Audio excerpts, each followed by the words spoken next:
book that Pablo Neruda wrote while he was in prison after being exiled from Spain. No, Chile. Chile, that's what I meant. Okay, and I just put kind of pictures of all of these South American dictators. Like, this was Trujillo, Castro, and then this was the Chilean dictator that was in power during his time. And then this is just like the Marxist symbol because Neruda fought for Marxism in Chile. Okay, this is the poem. I have the Spanish version, and I'll read the English version. An odor has remained among the sugarcane, a mixture of blood and body, a penetrating petal that brings nausea. Between the coconut palms, the graves are full of ruined bones, of speechless death rattles. The delicate dictator is talking with top hats, gold braid, and collars. The tiny palace gleams like a watch, and the rapid laughs with gloves on cross the corridors at times, enjoying the dead voices and the blue months freshly buried, or mouths freshly buried. The weeping cannot be seen, like a plant whose seeds fall endlessly on the earth, whose large blind leaves grow even without light. Hatred has grown scale on scale, blow on blow, in the ghastly water of the swamp, with a snout full of ooze and silence. Okay, so this poem he wrote, like I said, in that book, Canto General, while he was in prison after being exiled, and he was referring to the he stood for Marxism and so communism and social equality, and so he fought that against the dictator, and he actually went in exile because he was a senator, and he had spoken out against the dictator while he was the senator. So this kind of is showing his distaste and his opinion of the presidency at the time.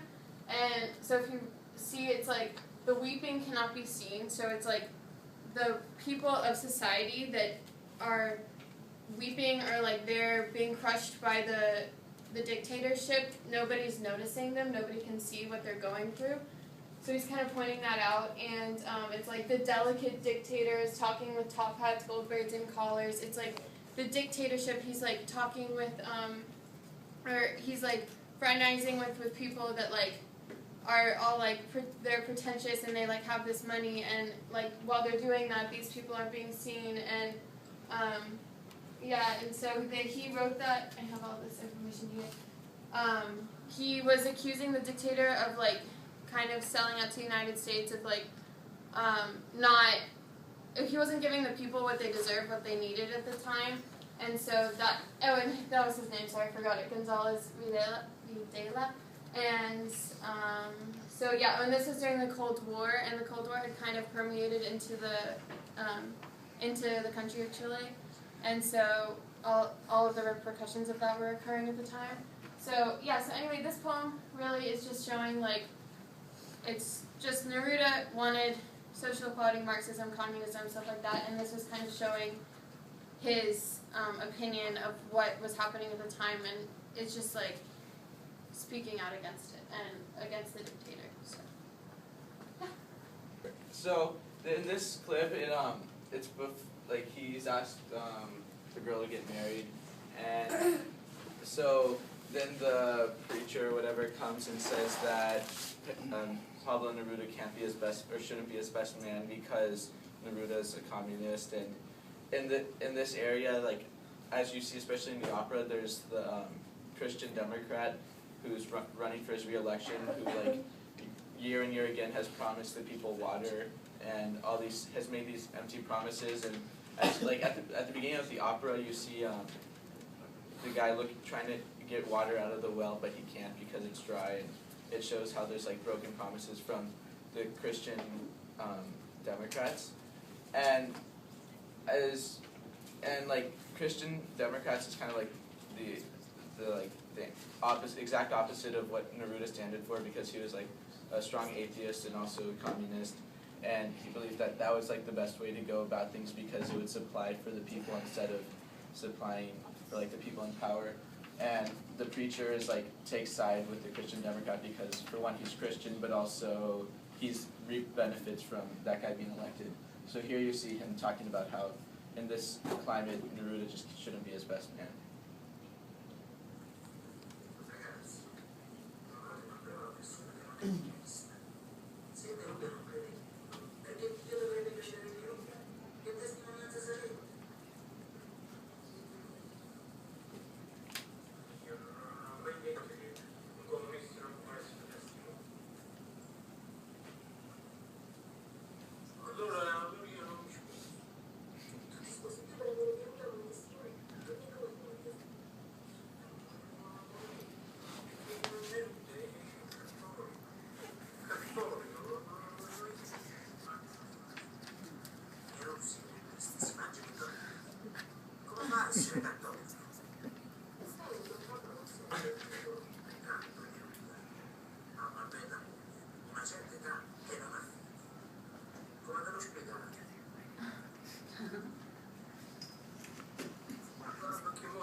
I mean, Pablo did get to go to the wedding after all, even though the preacher said he shouldn't because he's a communist and all that stuff. And so it definitely reflects the tension between communism and religion and different conflicting ideas. And also, at the beginning of the opera, they kind of make it seem like Neruda isn't maybe not genuinely as interested in politics and goes for it more to like woo ladies and kind of like impress them with his solemn feelings. That's like how I kind of felt at the beginning, because like he like starts like acting really sad when his wife comes around to talk about politics, and it kind of seems like a card he would use to like impress women, and like he doesn't like resist all the letters he gets, and he kind of likes to show them off to the postman and stuff. But then you kind of do see like he's genuine later on when he sings the song when he's alone. Like as you can see, like he doesn't look like a chill Italian guy. He looks like he's there like.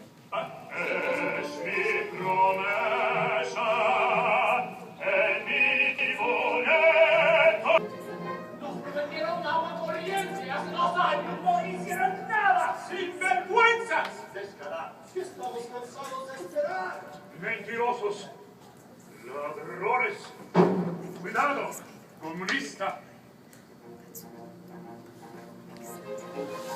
Hace 2 años con Cosimo, el que prometió aguantar a todos.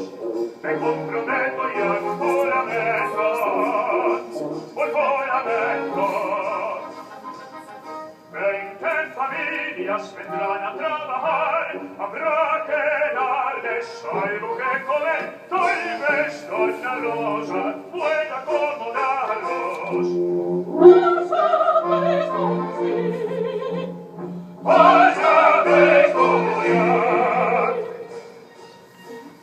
He's talking about promising the water. There's the postman that comes along and says, "No, we haven't been getting water," and he just tells him to shut up and kind of brushes him aside. And I think the goal of the opera was to, instead of showing like putting like a good light on communism, it was instead putting a bad light on this type of democracy. And it's similar to in Mexico the PRI, which was elected for like 50 or 70 years democratically, and some Hispanic author called them a perfect dictatorship because they had a grip over the majority of the people, even though they weren't really looking out for the general interest, and they were able to use this kind of propaganda. And so in the opera, I had trouble really finding any like explicitly like outright communist ideals that are like being pushed onto the audience, and I think that has to do more with the audience, that this is like a modern day opera, whereas the movie was a little older and made in Italy. And instead there's more subtle things, like at the beginning Neruda's reading a book by Lenin, and then when they're in the post office there's a framed picture of Karl Marx. And so there's more subtle things instead of actually like, because like here in the opera they seldom talk about communism, whereas like throughout the whole movie that he says as the postman becomes more attached to Neruda, he becomes more attached to communism. And yeah, and it's just showing how like there's like corruption in the Christian Democrats and stuff. And can you go to this next thing? And in this next one, it has Neruda reciting a poem, and he's about to like read part of an actual poem by Neruda. I found it online, but I didn't. It was like really long.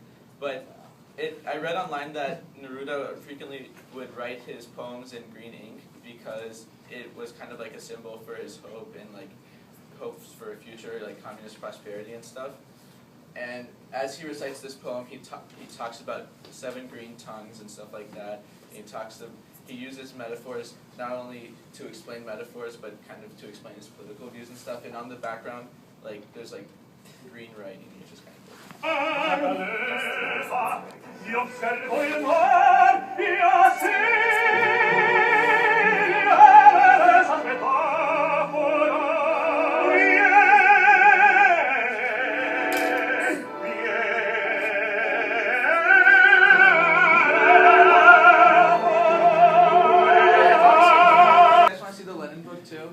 Yes, please. Nothing more.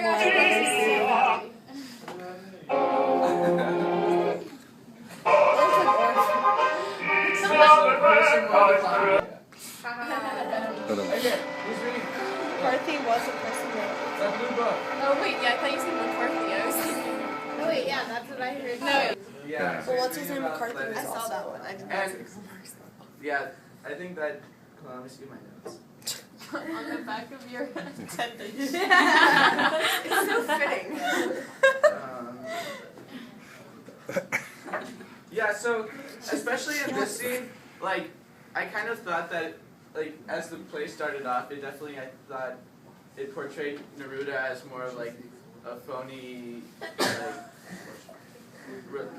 political character, and he just kind of used it as a means to get the ladies because he had like a lot of romantic poetry. But then like maybe around here somewhere, I don't know, like way further down in the play, when he thinks about his dying brethren in Chile, he like feels really bad, and you can see like where his communist side comes out. And that concludes our presentation. All right.